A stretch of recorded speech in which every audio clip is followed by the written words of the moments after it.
ಎಲ್ಲರಿಗೂ ನನ್ನ ನಮಸ್ಕಾರಗಳು. ಜೈ ಭೀಮ್, ಜೈ ಭೀಮ್, ಜೈ ಜೈ ಭೀಮ್. ಸ್ವಲ್ಪ ಜೋರಾಗಿ ಧ್ವನಿಯಲ್ಲಿ ಜೈ ಭೀಮ್ ಹೇಳಿ.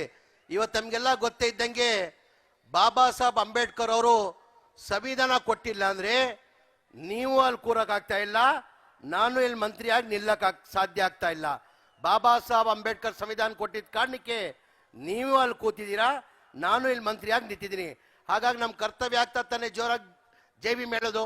ದೊಡ್ಡ ಧ್ವನಿಯಲ್ಲಿ ಜೈ ಭೀಮ್ ಹೇಳಬೇಕು. ಜೈ ಭೀಮ್, ಜೈ ಭೀಮ್, ಜೈ ಜೈ ಭೀಮ್.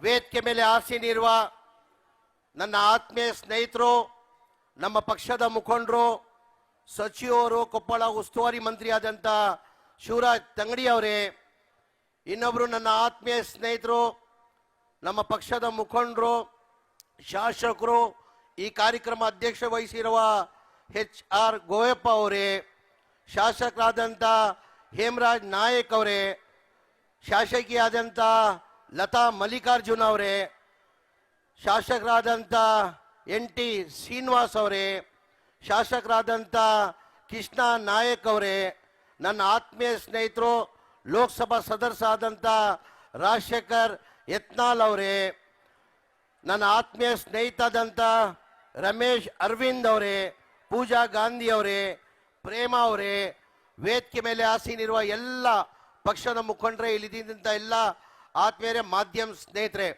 ಮೊದಲೇ ಆಗಿ ಹಂಪಿ ಉತ್ಸವದ ಶುಭಾಶಯನ ಕೋರಕ್ಕೆ ಬಯಸ್ತಾ ಇದ್ದೀನಿ. ಹಂಪಿ ಉತ್ಸವ ಅಂದರೆ ನಮ್ಗೆ ಒಂಥರ ನಾಡು ಹಬ್ಬ ಇದ್ದಂಗೆ. ಬರೀ ಕೊಪ್ಪಳ ಜಿಲ್ಲೆಗಿಲ್ಲ, ವಿಜಯನಗರ ಜಿಲ್ಲೆಗಿಲ್ಲ, ಕೊಪ್ಪಳ ಆಗಲಿ, ಬಳ್ಳಾರಿ ಆಗಲಿ, ವಿಜಯನಗರ ಆಗಲಿ, ಇಲ್ಲಿ ಹಂಪಿ ಉತ್ಸವ ಅಂದರೆ ನಮ್ಗೊಂಥರ ನಾಡು ಹಬ್ಬ ಇದ್ದಂಗೆ. 4-5 ದಿನದಿಂದ ನಾನು ಇಲ್ಲೇ ಇದ್ದೀನಿ. ನಾನು ಹಂಪಿ ಉತ್ಸವ ವ್ಯವಸ್ಥೆಗೋಸ್ಕರ ನಾನು ಇಲ್ಲೇ ಇದ್ದೀನಿ. ನಾನು ಎಲ್ಲ ಕಡೆ ಮನೆಯಲ್ಲಿ ಇವತ್ತು ಹಂಪಿ ಉತ್ಸವನ ನಾವು ಆಚರಿಸ್ತಾ ಇದ್ವಿ. ತಮಗೆಲ್ಲ ಗೊತ್ತೇ ಇದ್ದಂಗೆ ಹಂಪಿ ಉತ್ಸವ ಚಾಲನೆಯನ್ನು ಕೊಟ್ಟಿದ್ದು ನಮ್ಮ ನಾಯಕರು MP ಪ್ರಕಾಶ್ ಅವರು. MP 87ರಲ್ಲಿ ಚಾಲನೆ ಕೊಟ್ಟಿದ್ದು. ನವೆಂಬರ್ ತಿಂಗಳಲ್ಲಿ ಪ್ರತಿ ವರ್ಷ ಹಂಪಿ ಉತ್ಸವನ ನಡೀತಾ ಇತ್ತು 87 ವರ್ಷದಿಂದ. ಕೋವಿಡಿಂದ ಒಂಚೂರು ಗ್ಯಾಪ್ ಬಂತು. ಕೋವಿಡ್ ಬಂದಿದ್ದ ಕಾರಣಕ್ಕೆ ಒಂಚೂರು ಗ್ಯಾಪ್ ಬಂದು ನಾವೀಗ ಫೆಬ್ರವರಿಯಲ್ಲಿ ಹಂಪಿ ಉತ್ಸವನ ಹಮ್ಮಿಕೊಂಡಿದ್ದೀವಿ. ಈ ಬಾರಿ ನಮ್ಮ ನಾಯಕರಾದಂಥ ಮಾನ್ಯ ಮುಖ್ಯಮಂತ್ರಿಗಳು ಸಿದ್ದರಾಮಯ್ಯ ಈ ಕಾರ್ಯಕ್ರಮಕ್ಕೆ ಬರಬೇಕಾಗಿತ್ತು. ಹೋದ ವರ್ಷನೂ ಮಾನ್ಯ ಸಿದ್ದರಾಮಯ್ಯ ಈ ಹಂಪಿ ಉತ್ಸವ ಕಾರ್ಯಕ್ರಮಕ್ಕೆ ಬಂದು ಭಾಳ ಖುಷಿಯಾಗಿ ಹೋದರು. ಮೊನ್ನೆ ಈ ಕಾರ್ಯಕ್ರಮಕ್ಕೆ ಮಾನ್ಯ ಮುಖ್ಯಮಂತ್ರಿಗಳು ಬರಬೇಕಾಗಿತ್ತು.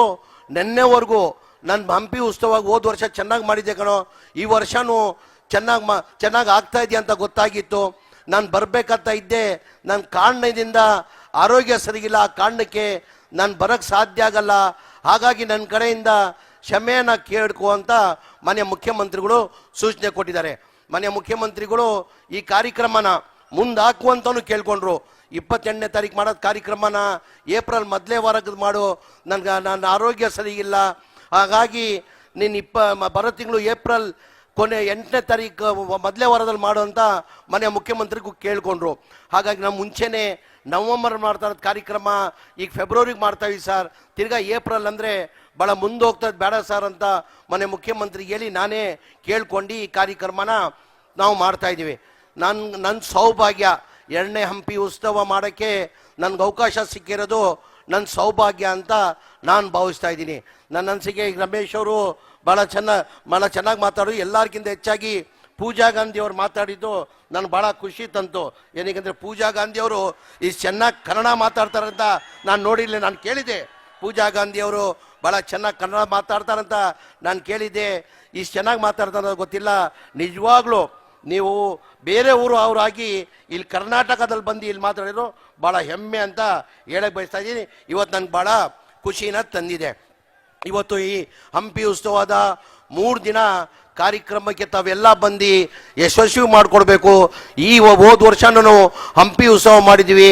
ಈ ವರ್ಷ ಹೋದ ವರ್ಷದಿಂದ ಚೆನ್ನಾಗಿ ಈ ವರ್ಷ ಆಗಬೇಕಂತ ನಾವು ಪ್ರಯತ್ನ ಮಾಡಿ ಈ ವರ್ಷ ಚೆನ್ನಾಗಿ ಆಗಿದೆ ಅಂತ ನಾನು ಭಾವಿಸ್ತಾ ಇದ್ದೀನಿ. ಈ ಸರ್ಟಿಫಿಕೇಟ್ ಕೊಡಬೇಕಾಗಿರೋದು ನಾವು ಹೇಳಿದ್ರೆ ಅದು ಸಾಲದು. ಅದು ನೀವುಗಳು ಸರ್ಟಿಫಿಕೇಟ್ ಕೊಡಬೇಕಾಗಿರೋದು ಈ ವರ್ಷ ಚೆನ್ನಾಗಿದ್ಯಾ, ಹೋದ ವರ್ಷ ಚೆನ್ನಾಗಿತ್ತಾ?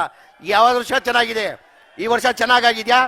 ಮುಂದಿನ ವರ್ಷ ಭಗವಂತ ನನ್ಗಿಟ್ರೆ ಇನ್ನ ಅದ್ಧೂರಿಯಾಗಿ ಮುಂದಿನ ವರ್ಷನೂ ಮಾಡುವಂತ ಹೇಳಿ ನಾನು ಹೆಚ್ಚಾಗಿ ಮಾತಾಡಕ್ ಹೋಗಲ್ಲ. ಏನಕ್ಕಂದ್ರೆ ಬೇರೆ ಬೇರೆ ಕಾರ್ಯಕ್ರಮಗಳು ಹಮ್ಮಿಕೊಂಡಿದ್ದಾರೆ.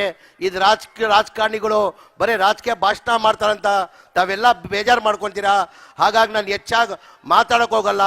ಇನ್ನ ನಿಮ್ಮೆಲ್ಲ ಇಷ್ಟೇ ಕೇಳೋದು, ದೇವ್ರದವ ನೀವೆಲ್ಲ ನನ್ನ ಅನಿಸಿಕೆ ಶಿವರಾಜ್ ತಂಗಡಿ ಸಾಹೇಬ್ರೆ, ನಾನು ಇಷ್ಟು ಜನ ನನ್ನ ಪ್ರೀತಿಸ್ತಾರಂತ ಗೊತ್ತಿಲ್ಲ. ಏನೋ ಒಂದು ನನ್ನ ಬಗ್ಗೆ ವಿಶ್ವಾಸ ಇಟ್ಕೊಂಡು ಜನ ನನ್ನ ಪ್ರೀತಿಸ್ತಾ ಇದ್ದಾರೆ. ನಿಮ್ಮಲ್ಲಿ ಒಂದೇ ನಾನು ಕೇಳ್ಕೊಳ್ಳೋದು, ಭಗವಂತ ಪ್ರಾರ್ಥನೆ ಮಾಡಬೇಕಾದ್ರೆ ಇನ್ನ ನಮ್ಮ ಜಮೀರ್ ಅಹಮದ್ ಖಾನ್ ಅವ್ರನ್ನ ಇನ್ನ ಬಡವ್ರ ಸೇವೆ ಮಾಡೋದು ಇನ್ನ ಹೆಚ್ಚಿನ ಶಕ್ತಿ ಕೊಳ್ಳಿ ಅಂತ ಆ ಭಗವಂತನ ಪ್ರಾರ್ಥನೆ ಮಾಡ್ಬೇಕಂತ ಕೇಳ್ಕೊಂಡು ಇನ್ನೊಂದು ಬಾರಿ ಹಂಪಿ ಉತ್ಸವದ ಶುಭಾಶಯನ ಕೋರಿ ನಾನು ಮಾತು ಮುಗಿಸ್ತೀನಿ. ಜೈ ಹಿಂದ್, ಜೈ ಕರ್ನಾಟಕ, ಜೈ. If you like this video ಬೇಗ ಲೈಕ್ ಮಾಡಿ, ಕಾಮೆಂಟ್ ಮಾಡಿ, ಶೇರ್ ಮಾಡಿ ಹಾಗೂ ಯೋಯೋ ಟಿವಿ ಕನ್ನಡವನ್ನು ಸಬ್ಸ್ಕ್ರೈಬ್ ಮಾಡಿ.